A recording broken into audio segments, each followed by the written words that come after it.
Criterio. Una entrevista de Mix de Medios.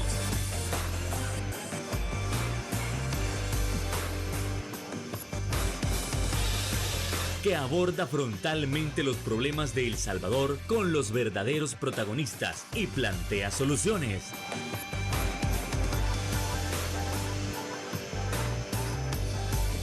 Criterios. Hola, ¿qué tal? Muy buenas noches. Sean todos y cada uno de ustedes bienvenidos a una emisión más aquí en Criterios en este 4 de marzo. Qué verdadero placer que ustedes nos puedan estar acompañando en un programa más y, como siempre, para analizar esos temas tan importantes de país, tan importantes de nación. Como ustedes saben, finalmente las elecciones terminaron. Para mucha gente esto ya era demasiado caótico desde el principio del año, desde las elecciones pasadas, el 4 de febrero y este 3 de marzo también. Para muchos es un alivio, para otros hay que evaluar realmente si el Tribunal Supremo Electoral actuó con cautela, le hizo falta muchísimo para ser el tribunal que realmente dice ser, de proteger los procesos electorales, hizo bien su trabajo. Bueno, esos criterios hay que analizarlo y para esta noche nosotros tenemos en el estudio al abogado y analista político Juan Contreras. ¿Qué tal? Muy buenas noches, encantado. Muy buenas noches, Fernando, es un gusto estar por primera vez en este medio. Encantado. Y buenas noches a la población salvadoreña que nos ve, pues es un gusto estar acá y para conversar de todo lo que ha ocurrido. Qué verdadero placer que nos puede estar acompañando y es que vamos a arrancar con ese primer punto, que es sobre estos recientes resultados, pero en una situación de comparativa, es decir, la gente salió a votar masivamente este 4 de febrero, pero rumbo a las elecciones del 3 de marzo, muchos se preguntaban si la afluencia iba a ser la misma, si iba a aumentar o, como la mayoría consideró, que iba a disminuir. Percepciones en cuanto a la cantidad de votantes. Muchos se habla entre el 25 y el 30% nada más que fueron a votar. Bueno, habrá que esperar los datos oficiales del tribunal de los porcentajes de participación, aunque históricamente nosotros sabemos que en elecciones municipales baja la participación con respecto a las elecciones presidenciales. Sin embargo, llama la atención que fue bastante baja la afluencia el día de ayer.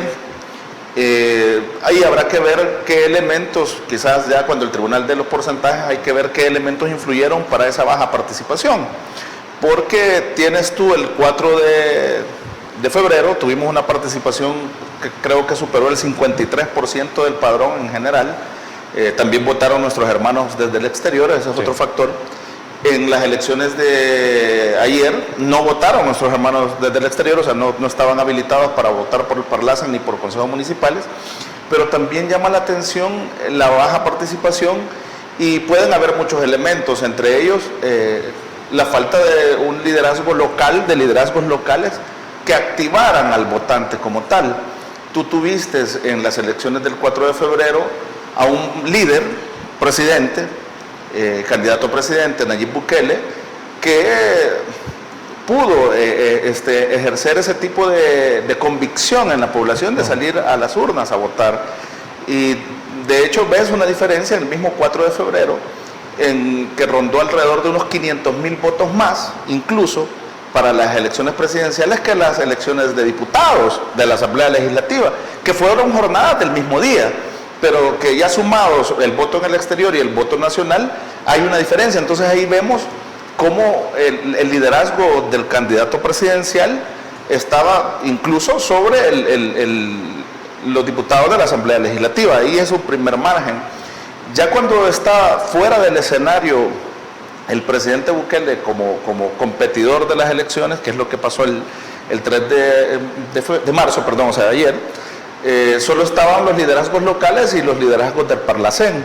Entonces ahí, pues mucha gente, la afluencia obviamente no fue la misma, podrá haber variaciones en algunos municipios, puede ser que en algunos municipios, por eso yo quiero esperar el balance del Tribunal Supremo Electoral, porque puede ser que en algunos municipios los liderazgos locales sí pueden haber hecho que sus votantes salieran. Pero en términos generales y por la percepción que hay de los diversos centros de votación y por los resultados que están arrojándose De forma preliminar hay que esperar el escrutinio final, ¿verdad?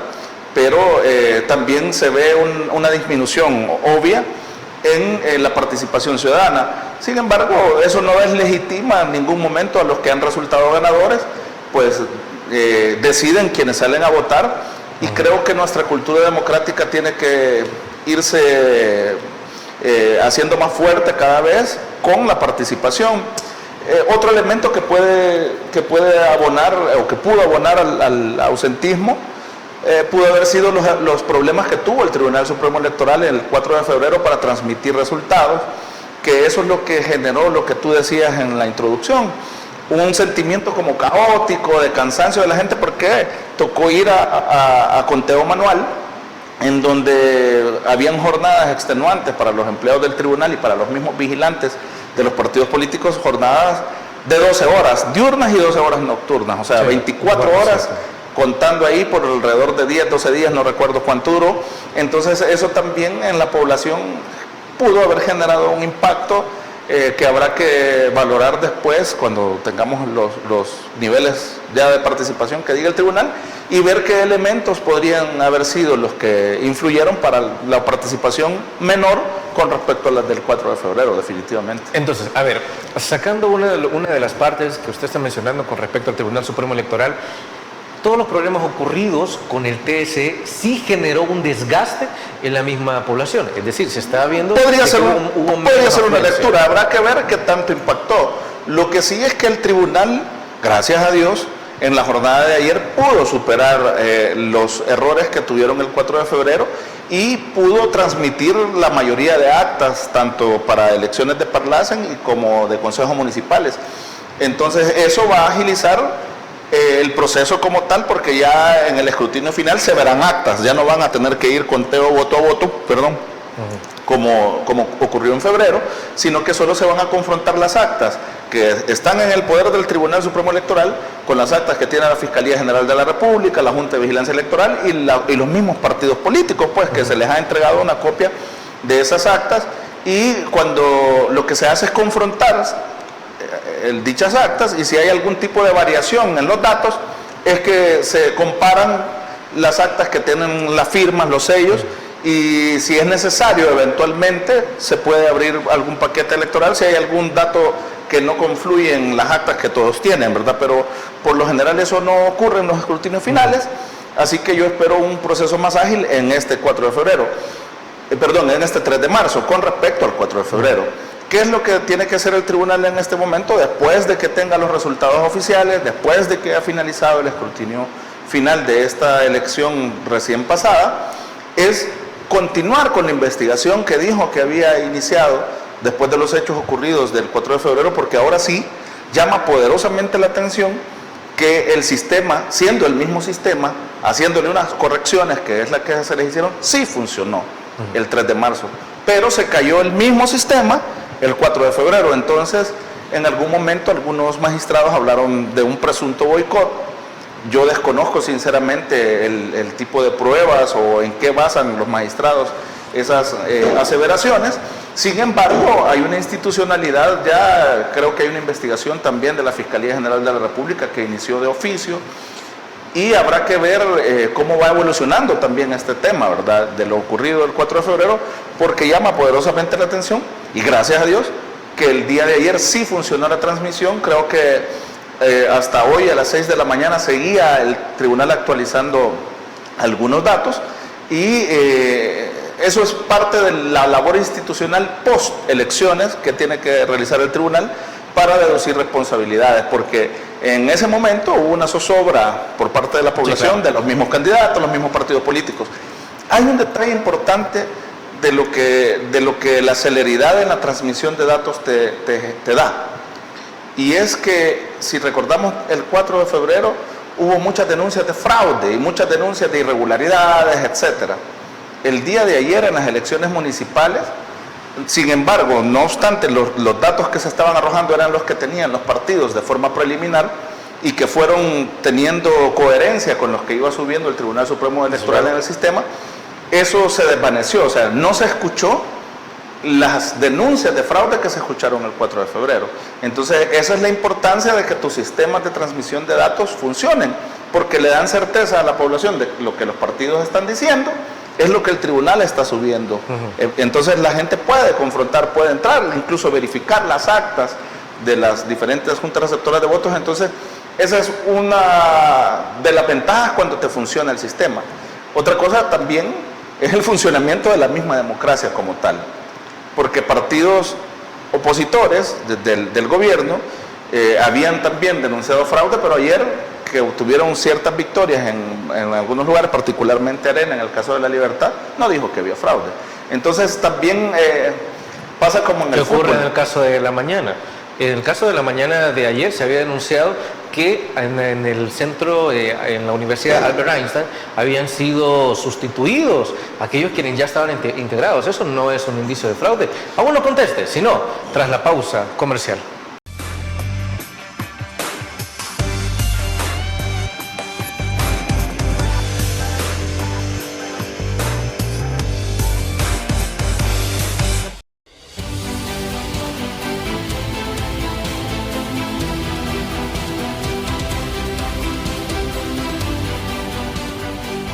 Nuestro compromiso, nuestra pasión, son algunas de las cosas que nos caracterizan como salvadoreños.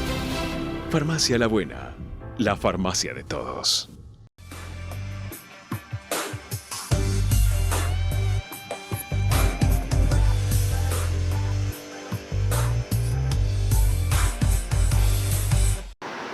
Gracias por continuar con nosotros aquí en Criterios, donde continuamos en ese análisis de lo que sucedió ayer 3 de marzo y respecto también se estaba comentando sobre que en esta ocasión no se detectaron mayores irregularidades con respecto a lo que sí sucedió el pasado 4 de febrero. Lo que se está comentando, por ejemplo, en la actualidad es que los partidos de oposición no dijeron que había mayor fraude y que en Antiguo Cucatlán tampoco se había escuchado mayor cosa.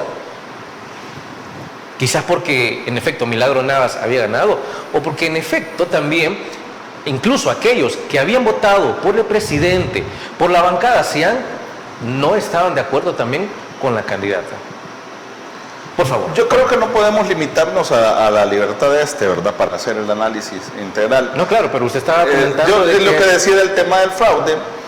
Bueno, de hecho bajó la situación de cuando estábamos, si hacemos un comparativo con el 4 de febrero, sí, bajó la denuncia cuando Claudia Ortiz ya resultó electa. O sea, cuando Claudia Ortiz dijo que ella ya había ganado una curul, incluso había entrado ya Marcela Viatoro y el diputado Lira de La Libertad, todas aquellas denuncias de fraude que estaban en el ambiente, en esas jornadas post 4 de febrero, como que llegaron a sentarse, incluso...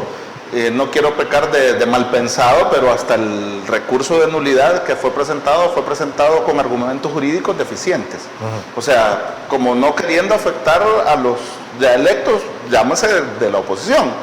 El recurso de nulidad, me refiero, tenía muchas falencias jurídicas. Por ejemplo, estaba suscrito por la representante legal de Vamos y por el representante legal de Nuestro Tiempo, pidiendo la nulidad general de las elecciones legislativas, pero ellos no estaban compitiendo en todas las circunscripciones del país. Entonces no tenían legitimidad procesal activa, le llamamos los abogados, o sea, no tenían el derecho de solicitar la nulidad integral porque ellos solo estaban compitiendo en 6 departamentos y en 8 departamentos, uno y otro partido. Entonces ellos podían pedir la nulidad en esos 6 y esos 8 departamentos donde estaban compitiendo, no así de forma general, sí, claro, por decirte algo. Las otras circunstancias que ellos señalaban eran notas periodísticas. Las notas periodísticas llevan obviamente una investigación, pero no pueden ser prueba, porque la nota periodística no es una fuente como tal. El periodista, para conseguir la información, buscó una fuente. Entonces, la prueba original debió ser la fuente original, no la nota periodística. Okay. Entonces, sí, vamos a ese punto. Entonces, como que...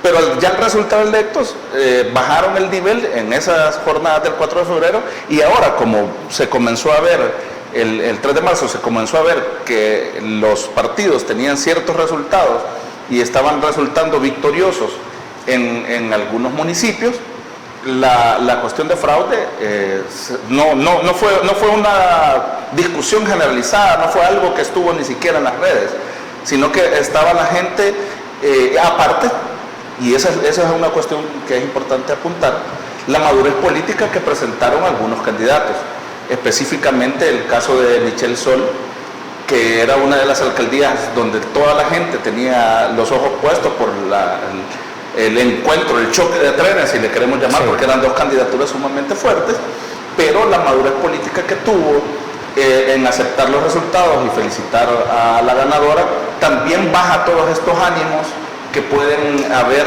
de conflicto en los centros de votación. Entonces, creo que eso fue muy importante de la jornada de ayer. Después también vimos al candidato de la Libertad Costa, al candidato de Aguachapán, si no mal recuerdo. Entonces, varios candidatos mostraron esa madurez que no se tuvo el 4 de febrero, porque lejos de aceptar resultados... es decir, estamos hablando de candidatos que fueron derrotados. Sí. Entonces, en el 4 de febrero, muchos candidatos a diputados que resultaron derrotados comenzaron a gritar fraude. El 3 de marzo vimos candidatos a las alcaldías que fueron derrotados y aceptaron. Y aceptaron. Aunque marcar banderas con lapicero creo que está raro. Es que fíjese, bueno, lo que pasa es que la ley, el código electoral, y yo he sido de los más críticos de una reforma electoral integral. Sí, claro. Para mí tiene que cambiar ley de partidos políticos, código electoral. Reestructurar. Deberíamos de tener un código procesal electoral, a mi juicio. Pero con la ley que nosotros tenemos actualmente, no hay una prohibición que tú puedas marcar con cualquier cuestión la papeleta. No cualquier papel, sino que la papeleta, porque la medida de seguridad está impregnada en la papeleta, no en la forma como la vas a marcar. De pronto, sin querer ser peyorativo ni misógino, pues una mujer pudiese ponerse el lápiz de labio y darle un beso a la papeleta, y si queda marcado eso, por ponerte un ejemplo, ese voto resultaría válido, porque lo que te dice la ley es que la intención de voto sea manifiesta en la papeleta de votación. No necesariamente el material. No necesariamente el crayón, el plumón. ¿Podría uno votar con lápiz entonces? Tú puedes tener, si tú andas tu lapicero, que es tu favorito, y tú dices, una pluma, por ejemplo, esta pluma me la regaló mi señora, y yo quiero votar con esta pluma, siempre y cuando lo hagas en la papeleta legal, o sea, que sea la papeleta original, tu intención de voto es válida. Eso es clarísimo. Ahora, las papeletas sí tienen medidas de seguridad. Tiene una marca de agua. Esas marcas de agua son unos códigos que cada magistrado le ha puesto, que nosotros no conocemos y no se ven a simple vista, pero que están presentes en la papeleta. Tiene un número correlativo, un desprendible, los sellos y las firmas de los miembros de la JRB, el número de la JRB a la que pertenece. O sea, es casi un billete de dinero una papeleta. Entonces, por eso yo decía, y me preguntaban mucho, miren, ¿puede haber fraude? O sea, técnicamente no. Pudiese haber si tú tienes algún tipo de pruebas, pero técnicamente el sistema electoral salvadoreño, que está fundado en la desconfianza, hace sumamente difícil el que haya fraude. ¿Por qué? Porque hay un principio que se llama el principio de integridad del proceso electoral. La gente dice cadena de custodia, la famosa cadena de custodia de la que hablaron en las semanas anteriores, ¿verdad? El 4 de febrero. La cadena de custodia no es otra cosa que el traslado desde la DOE, de la Dirección de Organización Electoral, hasta los centros de votación. Pero la cadena de custodia es una parte del principio de integridad del proceso electoral. Y esa integridad comienza desde la impresión de las papeletas. Y en la impresión de las papeletas está presente la Junta de Vigilancia Electoral, donde están todos los partidos políticos representados, la Fiscalía General de la República, el mismo Tribunal Supremo Electoral, etc. Cuando arman los paquetes electorales están presentes todas estas autoridades que digo, y cuando se trasladan los paquetes, además de estas autoridades, también está la Junta Electoral Departamental, que es la que viene a recoger los paquetes para llevarlos a los departamentos, y siempre van escoltados por una patrulla de la policía. O sea, esta última, que es la cadena de custodia que le llaman, es solo una parte de la integridad del proceso, del principio de integridad del proceso electoral.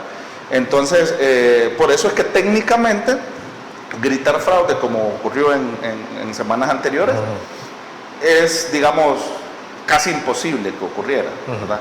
O como decían, que las papeletas planchadas y todo lo demás, no. La gente estira, y ayer lo pudimos ver, la gente estira las papeletas, más cuando son estas sábanas grandotas, las estira, y cuando meten de nuevo, las meten, por lo general las enrollan y las meten en unas bolsas que vienen específicamente para ello, echan las papeletas y después vienen todas las cuestiones encima, ¿verdad? Padrones de firmas, padrones de los que se ponen afuera en la Junta Receptora de Votos, o sea, todo el material electoral se hace paquetito y el retorno es exactamente el mismo. Sí. O sea, custodiado por la Policía Nacional Civil, por los miembros de los partidos políticos, todo eso. Entonces, ves la diferencia y el doble rasero que tienen algunos políticos, que cuando has perdido es fraude, pero cuando has ganado, todo está bien. O sea, esa es otra de las cosas que se pudieron ver ayer, ¿verdad? Y es casi natural, casi la política como en el fútbol, ¿verdad? No pierden, sino que les roban, dicen ellos, ¿verdad? Eso es. Ahora bien, de igual manera tenemos que analizar las palabras del presidente de la República, Nayib Bukele, con respecto a haber ganado, mencioné él, 43 de 44 alcaldías, aunque incluso la candidata electa Milagro Navas le expresó de que eran 44 de 44 porque le iba a mostrar su apoyo. Ese análisis hay que hacerlo tras la pausa comercial.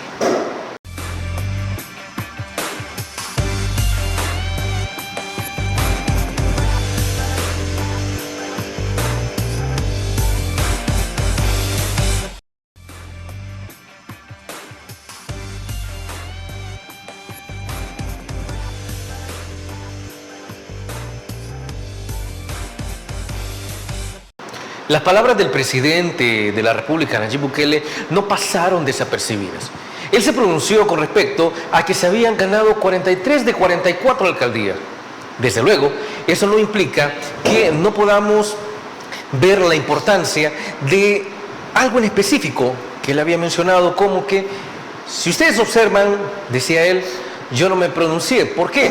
Porque la gente le ha dado un voto de castigo a Nuevas Ideas, porque algunas alcaldías, en efecto, han tenido una gestión deplorable. Su análisis, por favor, Juan Contreras. Vaya, en las palabras del presidente hay muchas cosas que analizar. Estamos nosotros, desde el 2019, que el presidente llegó al gobierno, él se encontró con una asamblea legislativa que era contraria a él. Y recordemos que se enfrentó el país y el mundo entero a una pandemia, y la Asamblea Legislativa le negó los 15 días, por decirte una de las circunstancias, le negó los 15 días que se pedían de cuarentena para comenzar a luchar contra la pandemia. No se los quisieron dar. Después se le negó en aquel momento... Viendo que estuvimos encerrados como 5... Sí, pero no con el respaldo legislativo. O sea, ni con el respaldo de la Sala de lo Constitucional. Lo hicimos con decretos ejecutivos que la Sala de lo Constitucional declaraba inconstitucionales, la Asamblea Legislativa no respaldaba. Entonces todo eso jugó en contra de la misma Asamblea Legislativa de ese momento, porque en el 2021 la gente sí le dio una supermayoría ya en la Asamblea Legislativa al presidente. Del 2021 hasta acá hemos visto un trabajo articulado entre Asamblea Legislativa y órgano ejecutivo y sus ministerios y todo lo demás, y la misma Fiscalía General de la República, un trabajo articulado. ¿Qué es lo que pasó también en el 2021? Ganaron alcaldías, muchos candidatos de Nuevas Ideas que estaban compitiendo por primera vez, porque las elecciones del 2021 fue donde Nuevas Ideas compitió por primera vez en la esfera política nacional. Entonces, tú ves que no marcharon al mismo ritmo los diputados de la legislatura 2021-2024, que está por finalizar, con los alcaldes. O sea, los diputados sí se pusieron a trabajar de forma articulada con el presidente, aprobando proyectos de ley y aprobando proyectos de políticas públicas que beneficiaron a la gente. Prueba de ello, el Plan Control Territorial y el régimen de excepción que tanto éxito ha tenido en temas de seguridad, por decirte uno. Sí, claro. Los alcaldes se quedaron a la saga en algunos casos, o sea, se quedaron rezagados en el trabajo articulado, porque pudiendo gestionar con los diversos ministerios por ser del mismo partido, no lo hicieron. Algunos incluso se ponían a quejarse del FODES, del retiro del FODES, cuando yo, a criterio muy personal, considero que el FODES fue una política pública que en su momento dio resultados, pero después se convirtió en una herramienta de corrupción. Y ahí están los datos, ahí están el montón de exalcaldes. Pero, a ver, también la situación está, si la mayoría de alcaldías ahora le pertenecían a Nuevas Ideas, y Nuevas Ideas, en efecto, no es un partido corrupto, ni jamás lo será, entonces, ¿por qué no permitirle que continuara el FODES si ya casi todos eran de Nuevas Ideas? Que ese es el punto. No quiere decir que los funcionarios o los alcaldes de Nuevas Ideas no sean corruptos o no cometan actos de corrupción. Ahí tenemos el ejemplo de la alcaldesa de Soyapango, o sea, está presa por actos ilegales, pues. Entonces, es que el retiro del FODES no es porque, mira, no puedes robar porque no tenés nada, no es ese el sentido, sino que esta forma de políticas públicas ya no era efectiva. Sí. Entonces, lo que está buscando y lo que buscó la reestructuración municipal, y eso es lo que vamos a ver a partir del 1 de mayo, la reducción de municipios, porque a mí me decían, mira, obedece para cuestiones meramente electorales. Y yo siempre les dije, miren, no obedece cuestiones electorales, porque la gente ahí está. Si en los municipios que ahora son distritos, la gente está descontenta, va a ir y va a votar por otro candidato. Y es efectivamente lo que ocurrió. Es correcto. Entonces, no obedece a cuestiones electorales. Sí va a obedecer a una nueva forma de hacer política, y ahí es donde el reto de los nuevos alcaldes que van a asumir el 1 de mayo es ser creativos para desarrollar los municipios. Otra cosa importante es que los partidos que obtienen victorias han sido aliados en la Asamblea Legislativa del presidente. En el caso, y también que en las presidenciales endosaron su apoyo y sus estructuras defendieron el voto del presidente Bukele el 4 de febrero. ¿Por qué? Porque el caso de Ghana, que creo que estaría ganando alrededor de 6 alcaldías, el caso de Ghana no presentó candidato presidencial. Entonces todos esos apoyos fueron endosados al presidente. El caso del PCN no presentó candidato presidencial. También esos apoyos y esa defensa del voto estuvo en favor del presidente Bukele. El caso del PDC tampoco presentó candidato presidencial, que es otro de los grandes ganadores. El único que presentó candidato presidencial y que es abiertamente un partido de oposición es Arena, de los que han obtenido alcaldías. Entonces, ves tú también... Aunque Milagro Navas se ha pronunciado muchísimo en favor del presidente. Esa es la otra cosa. Ni siquiera le podríamos llamar oposición. Esa es la otra cosa que lo que pasa es que tenés que ver de hacer política inteligente. No tenés que oponerte a todo, tenés que proponer. Porque al final estás sirviéndole a la población y el beneficio tiene que ser para la población, no para tu partido. Entonces creo que Milagro Navas sabe hacer esa lectura y no es que le esté coqueteando al poder ni cosas por el estilo. O sea, simplemente creo que ella ha entendido que la campaña terminó, que los colores partidarios, que por cierto no los utilizó, no le generaban ningún tipo de beneficio. De hecho, ella había mencionado en uno de sus discursos de visita a una de las comunidades que ella tenía el chaleco, pero que ella sabía que terminando las elecciones ella se lo quitaba. ¿Para qué? Para servirle a todo el municipio, independientemente hayan votado por ella o no hayan votado. Podríamos mencionar que entonces Milagro Navas es... un ejemplo de madurez política también, como habíamos mencionado al principio. Sí, así como aceptaron los perdedores, tener la humildad de también saber que los pueblos, que los municipios y ahora distritos se desarrollan no como islas, sino que de forma articulada, es un primer paso para ver el trabajo que va a comenzar el 1 de mayo, porque si los retos que ella tenía en Antiguo Cucatlán eran grandes, como un municipio nada más, imagínate ahora que es un municipio de 5 distritos, ¿verdad? Donde está incluido San José Villanueva, Huizúcar, Nuevo Cucatlán, el mismo antiguo Cucatlán, y no recuerdo... Comasagua es Santa Tecla. Cierto.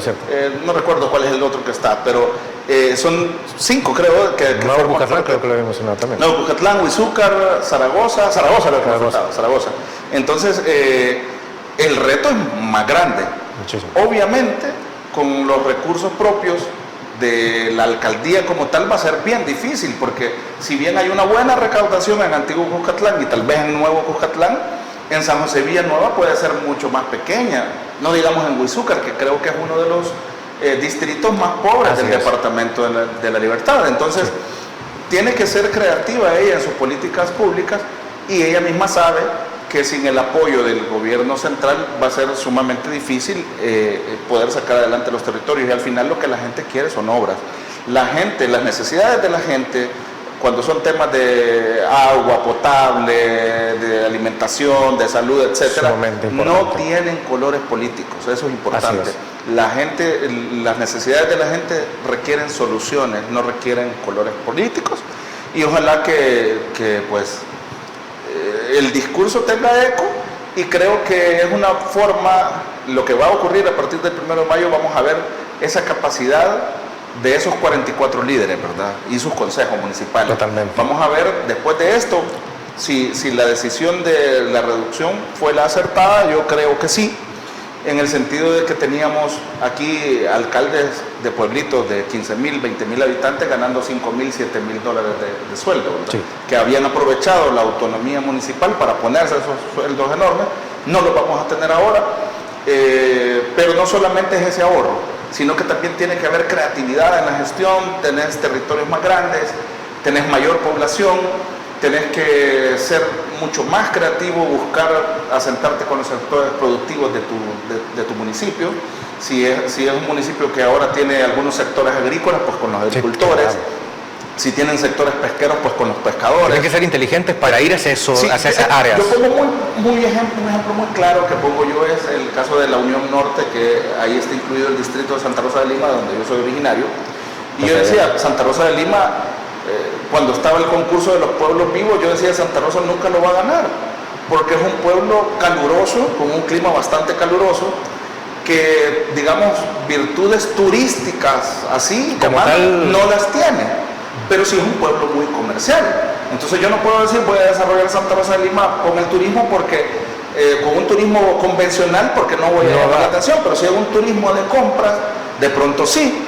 Pero ahora que está ampliado en la Unión Norte, en la zona alta de Nueva Esparta, está una zona con pinares y todo, que no tiene nada que envidiarle a Chalatenango o a Morazán, que es la zona de Monteca, Las Marías, unos cantones ahí. Entonces ahora, con esta amplitud de territorio que tiene el nuevo municipio, sí se le puede apostar al turismo en esas zonas, y al turismo comercial a Santa Rosa de Lima, al turismo agrícola o ganadero a la zona de Anamorós, el Sauce, toda esa zona. O sea, tenés que ser más creativo, pero ¿cómo lo vas a lograr? Sentándote con esos liderazgos y decirles, miren, señores de Anamorós, ¿qué es lo que necesitan ustedes acá? Miren, nosotros vivimos de la ganadería, por ponerte un ejemplo. Tenemos los ganaderos del Anamorós, tenemos 2,000, 3,000, lo que sea, cabezas de ganado, y sacamos tantas botellas de leche que las estamos comercializando acá, pero necesitamos que se nos haga un enlace para comercializarlo con... Es correcto. Entonces esa creatividad es la que yo espero a partir del 1 de mayo, y no solo estar esperando que el gobierno central te pueda mandar algún tipo de fondos. Eso Totalmente. No va a ser la vía del desarrollo al final. Totalmente. Pero para continuar con el análisis, nos vamos a ir primero a la pausa comercial. Regresamos en Criterios.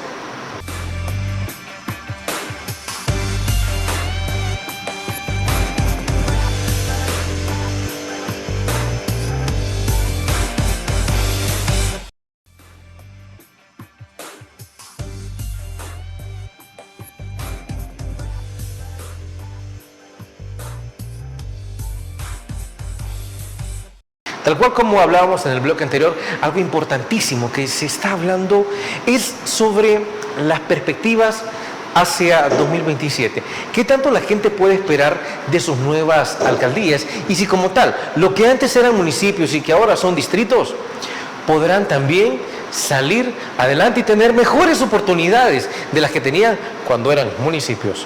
Por favor. La gente acude a votar en las elecciones, aparte de porque es un derecho y un deber, acude a votar por esperanza. O sea, la esperanza de que las cosas pueden ir mejor. Esa esperanza la sientan en un líder, siempre, ¿verdad? En el caso de las presidenciales, el líder indiscutible donde la gente sentó sus esperanzas, 2.7 millones de salvadoreños, es Nayib Bukele. Esa esperanza escala un peldaño más bajo, digamos, por decirlo así, cuando le da en la Asamblea Legislativa diputados, pero el último escalón de esta de esta representación que se ejerce a través de las políticas públicas, la abanderan los alcaldes, ¿verdad? O sea, es el último contacto de la población con el poder, por decirlo así, los alcaldes. Entonces, la última barrera de la esperanza, donde la gente sienta sus sueños y sus esperanzas, son los alcaldes, porque puede hacer que las políticas a nivel nacional tengan algún impacto positivo, pero que en tu calle tú sigas viviendo con hoyos fuera de tu casa, o que el carro de la basura no pase, cosas así que parecen ser tan sencillas, pero que a la larga afectan en tu calidad de vida, generan insalubridad, generan enfermedades, etcétera, si lo extrapolamos en eso, ¿verdad? Entonces la gente, ¿qué es lo que espera cada vez que hay elecciones? Que las autoridades que llegan al poder hagan un mejor trabajo que las anteriores. Y en ese punto los salvadoreños han adquirido una forma de votación más crítica. Y lo vimos en estas elecciones del 3 de marzo.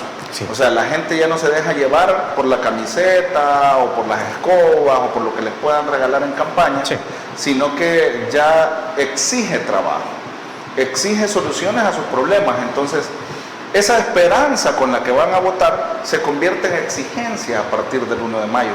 Es ahí donde lo que estábamos hablando, tendrán que ser los líderes mucho más creativos, no solo para gestionar con el gobierno central, porque el gobierno central no va a poder resolverle todos sus problemas, podrá dar una buena parte, pero no es... Puede impulsar, pero no puede impulsar, pero no es todo. O sea, pueden ser canalizadas las cuestiones, pero el gobierno central no va a resolver todos los problemas.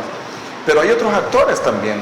Pueden buscar cooperación internacional, que no es lo mismo impulsar, por ejemplo, un proyecto de inclusión para las mujeres artesanas en Morazán, por decirte algo, que cuando era un municipio chiquito iba a beneficiar a 2.000, 3.000 mujeres, y ahora que es un municipio que incluye a más distritos, puede beneficiar un proyecto de esa naturaleza a 15.000, 20.000 mujeres. Claro. Entonces se vuelve más atractivo incluso para la cooperación internacional. Pero ¿qué es lo que hay que hacer para acceder a esos fondos? Gestionarlos, identificar el problema, llevárselos a la cooperación internacional y decirles, miren, este es un proyecto autosostenible que va a beneficiar a tantas mujeres. Pero si solo nos quedamos sentados quejándonos, hay un montón de mujeres que son artesanas, pero no sé cómo apoyarles, entonces las esperanzas de la gente se vienen abajo, y en las elecciones del 2027 van a volver a pasar factura como pasaron factura en 2024. Ahora, Juan, también le comento, la semana pasada estaba platicando con algunos de mis estudiantes y me decían, licenciado, pero ¿qué es lo que sucede con algunas alcaldías que, mire, muchos se viven quejando de que les quitaron el FODES y de eso se han agarrado para no hacer proyectos, pero fíjese que en nuestros municipios casi que cada fin de semana hacen fiestas, pero no llevan obras? Entonces los alcaldes contestan, no, pero es que eso ahora le corresponde a la Dirección de Obras Municipales. Entonces les contesto yo, pero es que así como hay aquellos alcaldes quienes han dicho, sí, es que la DOM no nos deja trabajar, es que ahora eso le toca a la DOM y que no tenemos FODES, les dije, así hay alcaldes que no se han quedado de brazos cruzados. Han intentado hacer alianzas con las empresas privadas, han intentado hacer alianzas de cooperación internacional también para intentar llevar recursos hasta sus municipios.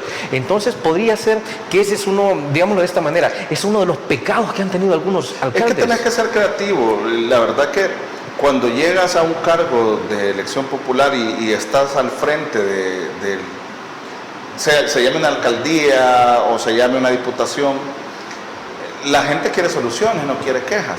O sea, si te han elegido a ti como alcalde o miembro de un consejo municipal, es porque la gente ve cierto grado de capacidad en tu perfil. Sí. Entonces, si tú decepcionas y lejos de buscar salidas, es que no solamente es la cooperación internacional es una salida. Es una. Pero yo me puedo venir a buscar a una empresa, por ejemplo, textil, y decirle, mire, vaya a ponerse en mi municipio, no le voy a cobrar impuestos los primeros 3 años. Y abro una empresa textil y démele trabajo a 50 personas, por decirte algo, ¿verdad? Y de la zona, correcto. Y voy a gestionar con mi consejo municipal que los primeros 3 años o 5 años de que usted va a ir a operar su empresa a mi municipio, los impuestos municipales no se los voy a cobrar, solo paga los impuestos ordinarios. Ese podría ser, o sea, o irte a buscar bueno, incluso hay tecnología, o sea, no solamente con las empresas que ya están instaladas acá, sino que poder ir a buscar a otros países. O sea, el abanico de posibilidades y la creatividad del líder tiene que ser efectiva. Ha faltado creatividad en general. En general, y de todos los partidos políticos. Por eso es que la gente pasa factura. Es que lo que pasa es que situaciones tan sencillas como recoger la basura es imposible. Que si yo veía alcaldes hace años que cuando el camión de la basura se arruinaba, ellos iban a pedirle a su compadre o a su vecino un camión de volqueta, de esos areneros prestados, y el alcalde manejaba el camión y iba a recoger la basura. Eso ha ocurrido, o sea, yo lo vi en Intipucá, con un alcalde que en paz descanse. Sí. Entonces, Enrique Méndez se llamaba, y así muchos liderazgos, otros alcaldes que se ponían a la par de los empleados que estaban arreglando caminos, y ahí encontrabas al alcalde y lo llevabas a encontrar trabajando con pala y piocha en los lugares. O sea, y eso, tal vez su trabajo no requiera que vayan con pala y piocha nuevamente, pues, pero la gente ve la voluntad del líder. Pero si tú te sientas a esperar que el gobierno central, o en este caso la DOM, o el Fovial, cuando son calles Fovial, te resuelvan los problemas, entonces ¿para qué tenés alcalde? Pues sí. Al menos tenés que ver cómo van a gestionar. Mire, señores de la DOM, fíjense que yo tengo ya esta carpeta de este parque que quiero arreglar, estos proyectos, y el financiamiento cuesta $100,000, y como alcaldía nosotros ya tenemos recaudados $30,000 como contrapartida. Hagan esta plaza y pongan ustedes lo demás. O sea, cuestiones así que creo que faltó mucho en los territorios, y que la población lo vio, y la población pasa factura. Entonces el reto ahora, que los territorios son más grandes, que la población es más grande, las necesidades obviamente se vuelven más grandes. Entonces ahí es donde la capacidad del líder de gestión se va a ver sumamente involucrada, y ya en 2027 otra vez estamos en elecciones. O sea, en los pueblos la gente ya ve quién trabaja, quién no trabaja, y pasa factura. Definitivamente eso es lo que ha ocurrido, y eso es lo que puede ocurrir más adelante también. Entonces, ojalá que estos nuevos líderes utilicen esa creatividad, utilicen sus contactos, la gente que conocen, los mismos hermanos que están en el exterior, que están queriendo invertir en nuestro país. Y que por cierto también, hablando de creatividad, traten de salir adelante por sí mismos.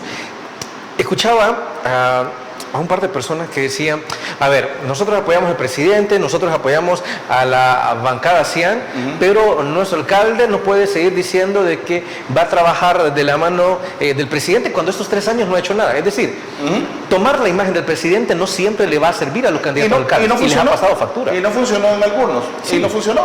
O sea, pero sí le funcionó a los otros partidos que han sido aliados del presidente y que demostraron trabajo territorial. Porque, o sea, el gane de San Miguel, por ejemplo, del PDC, cuando yo le preguntaba a mis amigos de San Miguel cómo estaba la situación política, la gente decía, no, aquí va a ganar la pescada, dicen la gente, va a ganar la pescadita. Sí. Y eso es lo que pasó. ¿Por qué? Porque la gente centra sus esperanzas en un nuevo líder, y se vuelve en la Vox Populi. Que miren, este es el candidato más fuerte que llevamos, pero detrás del trabajo de la victoria de San Miguel está el diputado Reinaldo Carballo, que tiene mucho trabajo territorial, y que entró en San Miguel como el escaño número 3. O sea, con la nueva fórmula él no entró a la cola, él entró como escaño número 3. Entonces entró muy bien, pues entró sobrado. Totalmente. Ese liderazgo creo que lo ha hecho ganar en San Miguel 2 de los 3 municipios que tiene, pero tiene la San Miguel Centro, que es, digamos, es la cabecera departamental. Como la joya de San Miguel. La joya de San Miguel. La propia Perla de Oriente, vaya. Es la Perla de Oriente. Entonces, pero ¿cómo logra eso? Con trabajo territorial, con liderazgo local, sin quejarse, con trabajo articulado de él como diputado hacia el presidente Bukele, y que pudo endosar ese liderazgo en su candidato a alcalde. Entonces,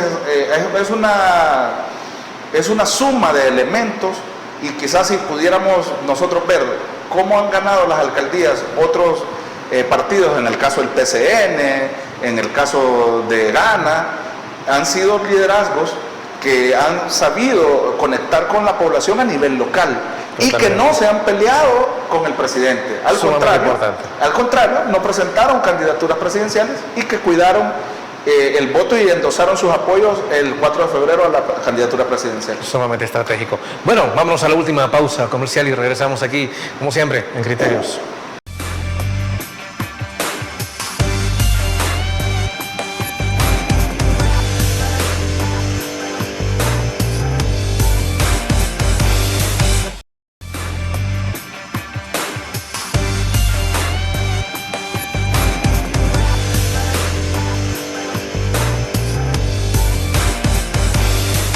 Y a fin de cuentas, ¿qué aprendizajes, qué enseñanzas nos dejaron estas campañas electorales?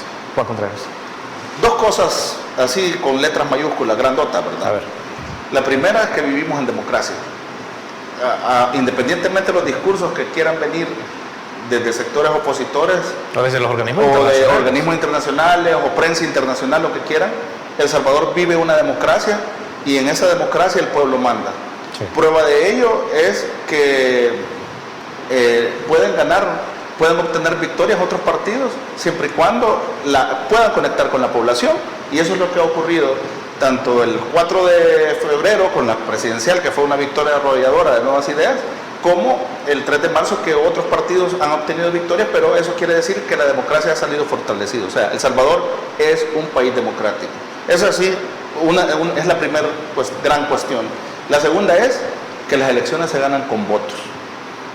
Es decir, algo obvio, pues, pero para conseguir un voto no es algo tan fácil, no es algo tan sencillo conseguir el favor de la gente, y se pueden conseguir votos siendo creativos, manejando un discurso coherente, pero sobre todo conectando directamente con la población. Es decir, parafraseando al presidente Bukele cuando se hizo la reforma de la Asamblea Legislativa, con respecto a decir, mire, pero es que si antes necesitábamos 50,000, ahora vamos a necesitar 80,000 votos para entrar, y él contestaba, bueno, consíganlos, si ustedes lo tienen, pues ustedes van a quedar, ¿no? Y los consiguieron, todos los escaños que se lograron en la Asamblea Legislativa los consiguieron con votos, sean opositores, sean aliados, Totalmente. y sea la bancada 100, los que están ahí representados con votos. Entonces, pero esos votos son respetados en regímenes absolutamente democráticos como el que vivimos en El Salvador. Vivimos en democracia, definitivamente sí. Buen análisis, Juan Contreras. Hemos llegado al final y no nos queremos ir sin antes agradecerle por haber traído sus criterios sobre estas pasadas elecciones y los aprendizajes de la misma. Y esperamos tenernos en una próxima ocasión. ¿Por qué A no? la orden, primero Dios, aquí vamos a estar, a mucho gusto. Así sea. Amigos y amigas televidentes, gracias por habernos acompañado una vez más. Recuerde que el criterio más importante en todo aspecto siempre lo va a tener usted. Que descanse. Feliz noche. Criterio. Una entrevista de Mix de Medios.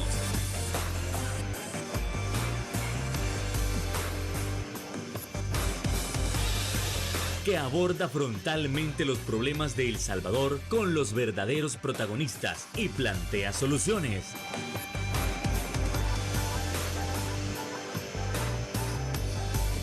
Criterios.